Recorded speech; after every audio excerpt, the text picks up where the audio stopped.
welcome back to the channel. Well, my week kind of hasn't really gone as it should be.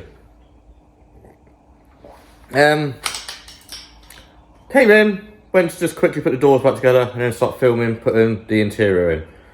Yeah.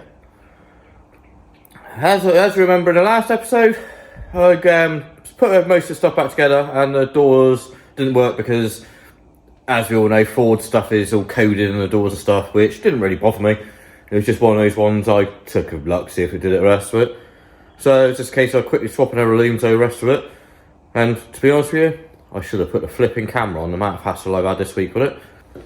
But we finally got there now. And I'm just in the process of putting things back. So, it's one of those ones, learning curve and all that lot, but yeah, electrics, I hate them. Get to the bottom of them, but I hate them. And today it's a bit cold in this bloody unit again, but let me turn the camera around and I'll show you what I mean by, yeah, interesting this week. We've got sea of parts absolutely everywhere around here. Door's not even back together. That door's been off about 20 times. This door's been off quite a few times. In here, it's like an absolute flipping bomb site.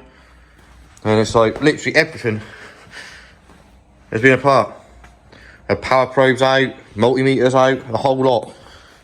What it was, we got all the looms, everything else switched, taken out, all the inside. You got all the modules in the back of the doors and stuff which run everything the rest of it. This side door, as we went through everything, went through it over and over and over again, nothing came up wrong on this side. This side works, well, doesn't work, it works perfectly fine. But then we go round to this door, and after a lot, and I mean a lot of messing around, we decided we're going to take the door off again. Have a look inside this door. Inside that loom there, as that goes through into there, that's got two junction boxes, a black one and a grey one. Inside there, everything looked fine. And we thought, oh, okay, if everything looks fine there, so that looks alright. Go and look at the rest of it, probe some more stuff and the rest of it, fine. But what we were getting was, as we pressed up and down on the Windows buttons, the windows wouldn't go up and down, or if they would move, they'd move a very tiny little bit, but they put the indicators on as well. So we're like, oh, okay. A couple of people suggested it was, well, one person suggested it's probably a bad earth, which, in effect, yeah, it was. Because what we found was, in there, in the, which plug was it? In the black plug, there's a big, fat, main black earth wire. That wire wasn't actually pushed through into the terminal block, so it wasn't connected into the car. As you looked in there, you didn't even see the terminal at all. But you couldn't even see it hang out the back. It was just a case of the wire was loose, not in. So we pushed it all the way back through. It clicked back into place and locked into its little locating lock tab. So we decided to have a coffee and all the rest of it, and then plug it in and see if it works. And yeah, it worked. It worked. Bit of elation for a couple of minutes and so a bit of happiness. And then, yeah, I gave up for the day because I've had a belly for this thing. That's, what, 3 days this week trying to get these flipping doors to work. But got there in the end. But now it's just a case of trying to tie this mess up, getting it back together. And then we can get on with swapping the interior over from one car to the other, which is going to include carpet, so I've got to take center console out. And yeah, right, anyway, enough of my waffle this morning. Hope you all guys are all staying safe out there, and maybe you're up to some of your own little projects and stuff. If you are, let us know what you're up to. Put it in the flaming comment section down below, what projects you're up to, the rest of it. But anyway guys, let's crack on with today's footage, and yeah, see what we can get done.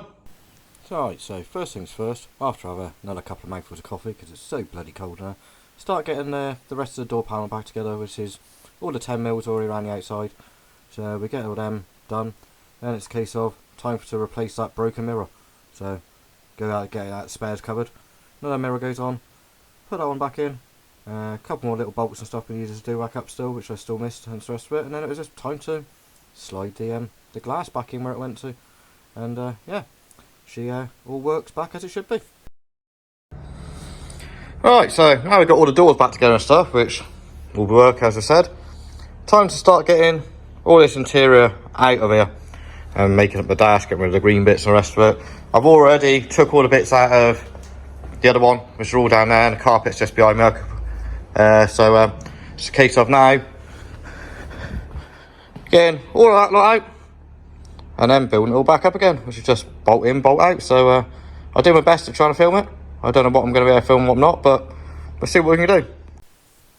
So first things first, let's unbolt the seats, which were large torque bits. There's 4 of them plus the wire and plug, which undoes with a 7mm I think it was, and exactly the same on the driver's side.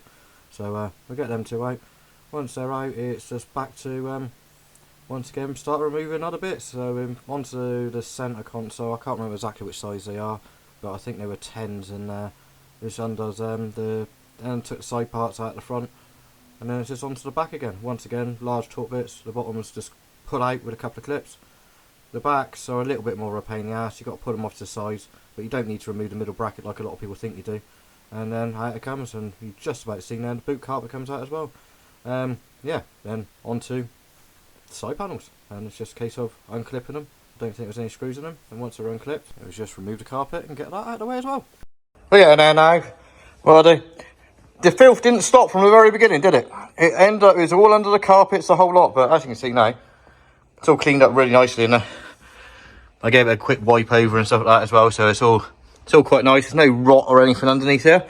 And what I've also done, the old carpet is over there. The carpet I took out of the donor car, just gave it a quick suck with Henry. Henry's a good little sucker, he is. So did that, so in case I get it in. Once he's in, I'll give it another quick hoover out, and then I'll start building everything up. So just pretty much like what we just done, but in reverse. So first thing in is carpet, tucking it all in around the edges and stuff, making sure it all fits absolutely nicely and the rest of it. Once again, give it another quick hoover out because I didn't want any of the mess or anything left in there. I'm trying to make it as clean and tidy as I possibly can. So as you can see over there, quickly wipe the door panels down, change the speaker over in there because it won't very well. So we then start putting it all back in again. All that lot side went in reasonably well. It's just taking my time getting everything back in exactly into the clips where it should be, making it the best I possibly can now. Once then we got little side trims going on the sills. Once again I wiped them all over first to make sure as they should be the rest of it. Exactly the same on the driver's side, clipping everything in as you go. I wish I could work this quick in real life, but video is a wonderful thing. But yeah, it's just gradually working my way through, making sure everything, as I said, all clipped in where it should be. Some are a little bit fiddlier than others, but it's worth taking your time and getting it right. And once again, the sill trim goes back in again on that side. As you see then, once it's that, it's into rear seats. So you put one in one side, as you see, hook it in one side, goes around the other, and you just push down on it. It loculates into little clips. So it's relatively easy. The base is just put back in, and once again the torque bits back into where they came from. That's the side panels, carpet, seat belts and stuff actually, all everything been back in the back. So it's now just a case of moving back on, but once again now I've got some footprints. I'll give it a quick hoover out, or I'll let Henry do it. But everything I'm putting in, it's all been cleaned and scrubbed within an inch of its life, so it's all absolutely spotless as it goes in. So yeah, I'll clean my footprints out. I don't know if I'm going to record it going back in or not, but it's just a case of plonking it back in, doing some bolts up and stuff. I'm struggling to get the camera in right places that ain't in my way at the same time, if you catch what I'm saying. So let me see if I manage to or not. If I don't, I apologise now, but if I get it in, and I'll show you what it's like even if I haven't managed to film it. Finally, it's all back together. The whole interior is back in and stuff. It's back. The radio's in, the whole lot. It actually all looks really, really tidy. I also found that this top bit up here, someone had painted it and then painted it again, so I changed all that out as well. So yeah, everything's all clean, nice, apart from a footprint, which I need to wipe down. But all the back's all nice and neat and tidy and that stuff. All looking really, really nice in there. All the carpets, you wouldn't even think it's the same car.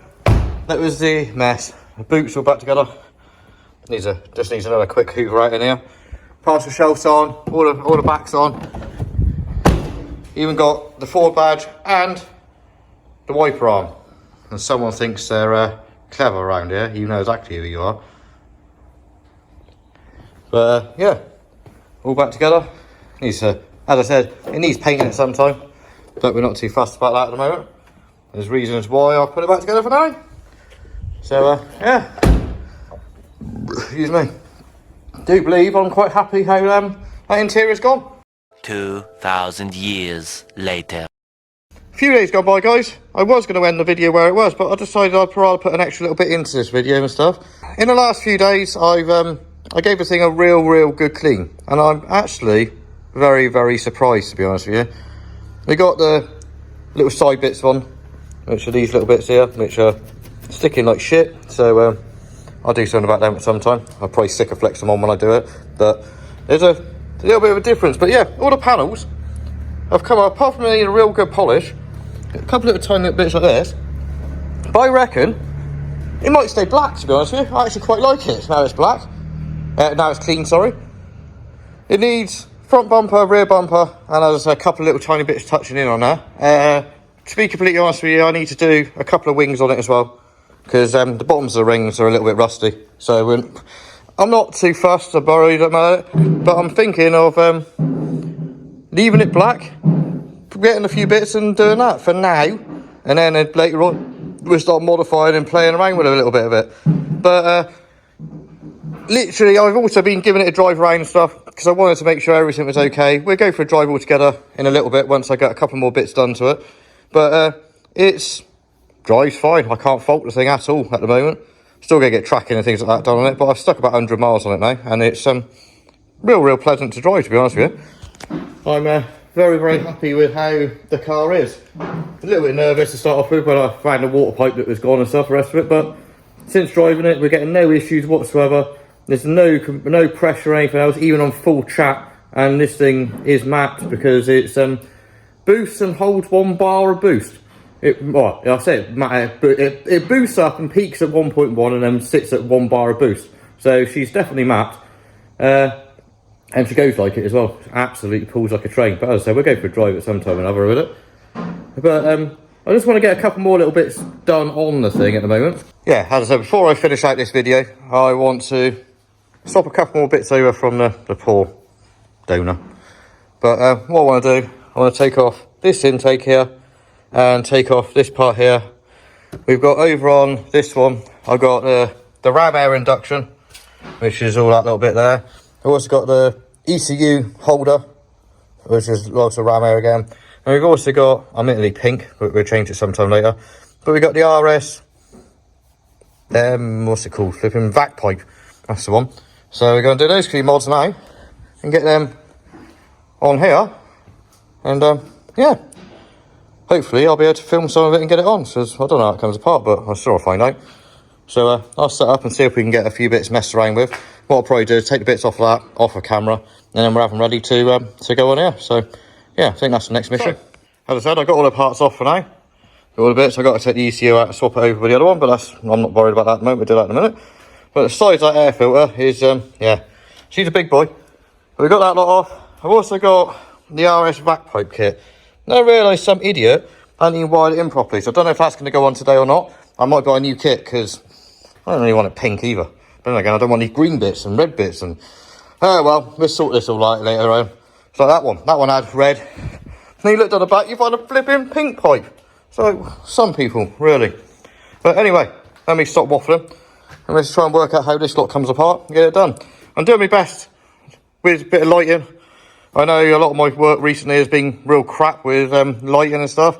So we're getting some more lights and try and get them in place and stuff and seeing what we can do. So hopefully, guys, you appreciate we are getting there slowly. It just takes a bit of time. Alright, so let's try and work out how this comes apart. I found a couple of little screws at the front which gets the air filter out of the air filter housing. Then it's just a case of trying to work out which bits I need to undo to move it. So I removed the big induction pipe first, get it out of my way, because that was going to cause me issues. And yeah, as much as bits as in the way came undone. Then I worked out that that's just on mounts, which is where the ECU and everything is, just on rubber mounts, but what a pain in the butt it is to come out. I tried loads of different ways, this way, that way. I'm just refusing to take the intake off, I'm being lazy. But eventually, I managed to work it and get it out. Well, after a bit of a fight, it's all of that looks like ready to go in. What I've also found, apart from I just thought I had those water pipes done, I've got all the water pipes done on the whole car. They're all done with this stuff, GS Performance stuff. So I can nip on some of that. Now it's a case of trying to swap ECUs over and stuff and start putting it back together. Right, so first I tried to get the new ECU holder in place, which was turning into being a little bit of a pain in the backside. Where the wires are and the rest of it, you need to take out the plastic part out of the bottom of the loom to get it so it bends back onto itself to get it in. But I was trying without to start off with because I didn't really want to do it. But I did in the end, and it got there. Then it's just a case of induction pipes all back together with all the air filter, MAF, and everything's got to be gone back in it, so otherwise it won't run properly. But yeah, all went back in quite nicely in the end. Now all this going, guys, it's driving me nuts even more. My OCD's doing nuts. Red, green, white. Something's got to change. I need to do something about this lot. It's driving me absolutely potty. I decided I'm not going to put that RS vac kit in. I'm going to get another one which matches all the other colours I'm going to do under the bonnet, because it's just doing my Swede. But when I do, it'll alleviate all this mess and just put it straight to the back there, make it look so much neater, tidier. I don't know if it makes any difference performance wise, but that's what I'll end up doing. So yeah, but it's all in and all the rest of it now. It's a little bit fiddly. These just need a bit of lube around them, and I also realised I had still part of a grommet on the back of it, but that soon solved that issue and it's all in there now. As you can see, I'm just going to pick it up. But yeah, see, all sits in nicely. So quite happy with how that's in there now. But I am now literally running out of time. I have no more time whatsoever for this episode at all. So it's come to an end and stuff, and I'm going to pack up, go home, and I'll join you on the next episode, guys. So hopefully all you guys are enjoying this little series and stuff, and yeah, merch, the right lot available, the rest of it, and yeah, we'll see you soon.